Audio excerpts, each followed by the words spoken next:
International standards తో latest టెక్నాలజీతో quality education అందిస్తుంది seats the creek planet schools and Ambitus world schools.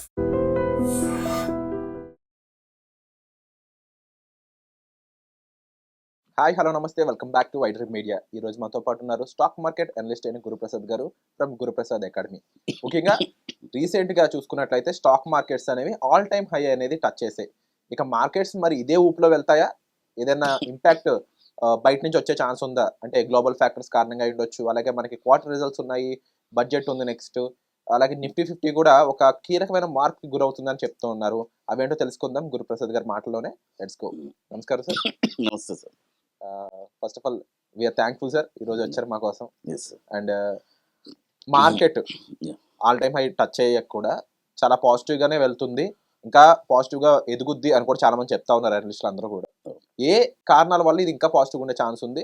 కొంచెం నమ్మొచ్చా కొత్త రీటైలర్స్ కానీ కొత్త ఇన్వెస్టర్స్ కానీ?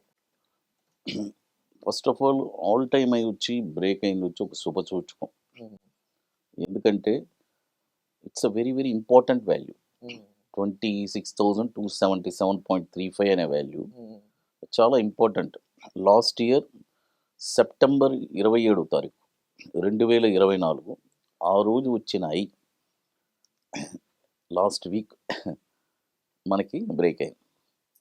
అంటే ఈ ఐ బ్రేక్ అవ్వడానికి ఇన్ని రోజులు టైం పట్టింది. మరి ఒక ఐ బ్రేక్ అయిన తర్వాత మార్కెట్ ఎందుకు ఊరుకొని ఉంటుంది? లాజిక్గా థింక్ చేయాలి.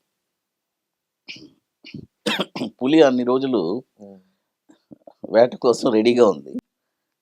ఇది దాదాపు 14 నెలలు ఆల్ టైమ్ హై కోసం, ఒక విధంగా అలాగే చెప్పొచ్చు. అవునవును, ఎందుకంటే లాస్ట్ నవంబర్లో అప్పటి నుంచి మొదలు పెడితే ప్రతిసారి రీటైలర్స్ కానీ అందరూ కాస్త నెగిటివ్ రుచే చూసారు. ఇప్పుడు ఆ వేట కోసం రెడీ, అది బ్రేక్ అయింది కాబట్టి ఇక వేట ఆడాలి. వేట ఆడాలి అంటే మార్కెట్ వచ్చి ఒకే ఒక పాయింట్, ఈ ఇయర్ ఐ అంటే డిసెంబర్ లోపు ఎంత ఐ వస్తుందో అది కానీ బ్రేక్ అయిందంటే ఇక మన ఇండియన్ మార్కెట్కి తిరుగులేదు.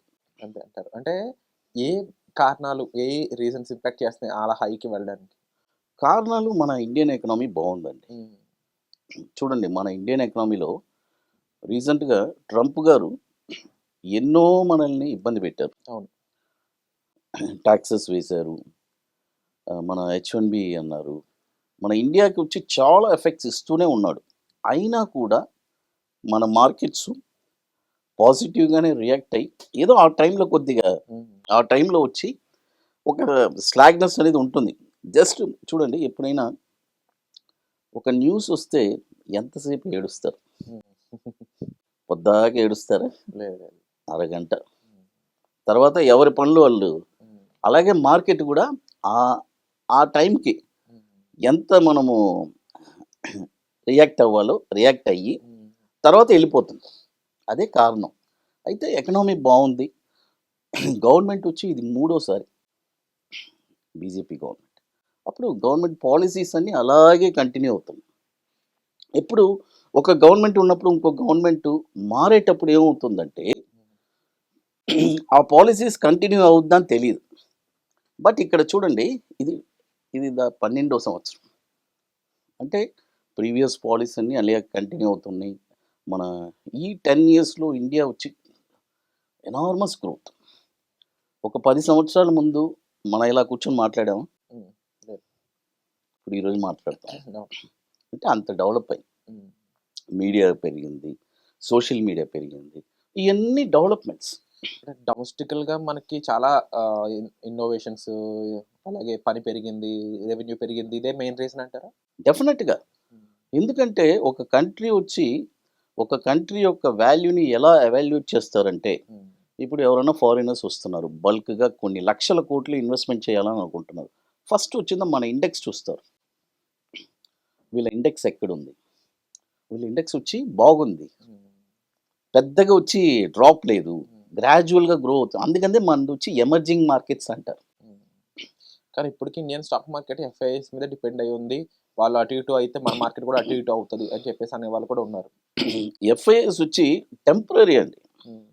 ఇట్స్ జనవరి తర్వాత మీరు చూడండి, ఈ ఐ బ్రేక్ అయిందంటే ఈ ఇయర్ ఐ ఎంత వస్తుందో. ఇప్పుడు ఆల్రెడీ ఆల్ టైమ్ హై అనేది ఒకటి ఉంది, అది బ్రేక్ అయిపోయింది. ఈ ఇయర్ ఈ 20 రోజుల్లో ఒక హై వస్తుంది కదా, ఆ హై వచ్చి మనకి నెక్స్ట్ ఇయర్లో జనవరిలో కానీ, ఫిబ్రవరిలో కానీ, మార్చ్లో కానీ ఎప్పుడు బ్రేక్ అయినా ఎఫ్ఐఎస్ మళ్ళీ ఫండ్స్ ఫ్లో చేస్తారు, వాళ్ళు వదలరు.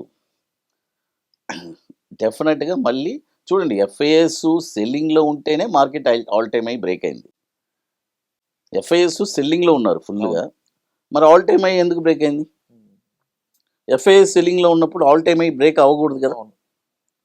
అంటే డొమెస్టిక్ మనకి చూడండి ఇప్పుడు అంతా ఎవ్రీ మంత్ సిప్లో మనకి 40,000 crores మనకి మ్యూచువల్ ఫండ్స్లో వస్తాయి.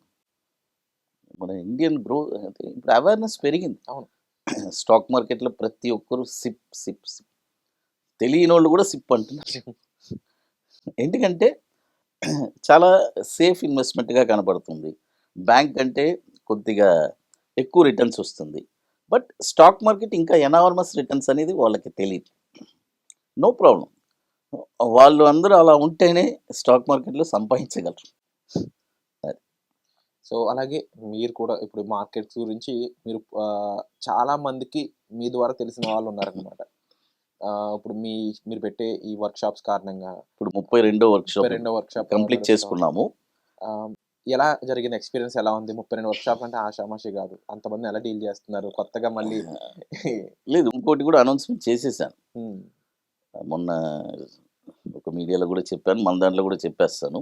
50 వర్క్షాప్స్తో క్లోజ్ చేస్తున్నాను. Okay okay. Why so? ఎందుకంటే యుఎస్లో ఇప్పుడు కొద్దిగా అక్కడ కొలాబరేట్ అయ్యాను. Okay, nice. యుఎస్లో ఫ్లోరిడాలో మనం ఇప్పుడు, కాబట్టి స్లోగా ఇక్కడ ఇప్పుడు ఆల్రెడీ 32 వర్క్షాప్ పూర్తి చేశాను. ఇంకొక 18 వర్క్షాప్ పూర్తి చేసి ఇప్పుడు దాదాపు ఒక 500 మంది స్టూడెంట్స్ ఉన్నారు. ఇంకొక 18 చేస్తే ఇంకో 300-400 ఒక మంచి సెలబ్రేషన్. ఇంకోటి వాళ్ళకి ఏంటంటే ఈ స్టూడెంట్స్ వరకు లైఫ్ టైం ఇస్తున్నాం. ఇప్పుడు మనము ఈ స్టూడెంట్స్కి లైఫ్ టైం సపోర్ట్ ఇస్తున్నాం. Okay okay. Life time support ఏంటంటే వాళ్ళకి ఈ మనం చెప్పించే సబ్జెక్ట్లో వాళ్ళు ఎప్పుడైనా మనల్ని అపాయింట్మెంట్ తీసుకొని ఈ 5 సంవత్సరాల నుంచి నేను ఫాలో అయ్యాను, అందుకే ఇంత సక్సెస్ అయిందని వచ్చాను. ఇంకోటి విషయం ఏంటంటే లైఫ్ టైం అంటే మీనింగ్ ఏంటంటే నా ఆరోగ్య పరిస్థితులు అన్నీ బాగున్నంత వరకు నా స్టూడెంట్స్కి నేను అందుబాటులో ఉంటాను. Wonderful sir. సో 33 వర్క్షాప్ ఎప్పుడు, ఎక్కడ? 33 వచ్చి మనం ఇప్పుడు హైదరాబాద్లో జనవరి 31, తర్వాత ఫిబ్రవరి 1, సేమ్ ఐటీసీ కోహినూర్లోనే. మనది రెగ్యులర్గా అక్కడే. సో చూస్తున్న వాళ్ళందరూ కూడా ఇంట్రెస్ట్ ఉండే వాళ్ళు మాత్రమే రావాలి, లిమిటెడ్ సీట్సే ఉంటాయండి, కాబట్టి ఇంట్రెస్ట్ ఉన్న వాళ్ళే రండి. అండ్ మరీ ముఖ్యంగా ఇలాంటి వర్క్షాప్స్కి అటెండ్ అవ్వడం ద్వారా మనం ఎంతో నాలెడ్జ్ పెంచుకోవచ్చు. అంతేకాకుండా కేవలం ఇంకా కొన్ని వర్క్షాప్సే ఉన్నాయి. మరీ ముఖ్యంగా చెప్పాలి అంటే లైఫ్ లాంగ్ సపోర్ట్ అనేది అందరూ ఇచ్చేది కాదు, ఇస్తున్న చోట మనం అది కూడా, ఎందుకంటే నేను 50తో ఆపుతున్నాను, ఇంతమందికే మనం సపోర్ట్ ఇవ్వగలం. అదే లైఫ్ లాంగ్ అన్నప్పుడు ఇంకా అది ఎక్కువ మందికి మనం ఇవ్వలేము కదా. సో ప్యూర్ నాలెడ్జ్ క్వెస్ట్ అండి ఇది. సో దానికి సంబంధించి మీరు ఒక డెసిషన్ తీసుకోవచ్చు. ఎందుకంటే ఇండియన్ మార్కెట్స్ ఎలా ఎమర్జ్ అవుతున్నాయి, ఈ రోజు రూపాయికి ఉన్న వాల్యూ రేపైతే ఉండదు. అలాంటప్పుడు ఇన్వెస్ట్మెంట్ ఒక్కడే మనల్ని కాపాడేది. కాబట్టి దానికి సంబంధించి మీరు సరైన డెసిషన్ తీసుకోండి. 33 వర్క్షాప్ అనేది జనవరి 31 స్టార్ట్ అవబోతుంది హైదరాబాద్ ఐటీసీ కోహినూర్లో. సో ఇంట్రెస్ట్ ఉన్న వాళ్ళు తప్పకుండా నమోదు చేసుకోవచ్చు. వచ్చే ఎపిసోడ్లో మళ్ళీ కలుద్దాం. ఈ రోజు ఎపిసోడ్పై మీకు ఎలా అనిపించిందో కామెంట్ చేయండి. Thank you so much, sir. Thank you. And for more videos, please subscribe to iDream. Please subscribe to iDream. Please subscribe iDream. And please subscribe to iDream. For more videos, subscribe to iDream. please like, share and subscribe to the channel. Congratulations, iDream. Subscribe to iDream. Subscribe to iDream. So subscribe to iDream Media. iDream team andarki huge congratulations. Please subscribe iDream Media. Please subscribe to iDream. Subscribe iDream. Please subscribe to iDream. iDream అంటే నా కళల ఛానల్ను subscribe చేసుకున్న నోరు తిరుగుతలేదు, మీరైతే గంట గుర్తు కొట్టండి. For more such videos, please subscribe to iDream. Subscribe to iDream. Please subscribe to iDream. Please subscribe iDream Media. Please do subscribe to iDream. Please subscribe to iDream Media. For best entertainment and information, please subscribe iDream. And don't forget to subscribe to iDream.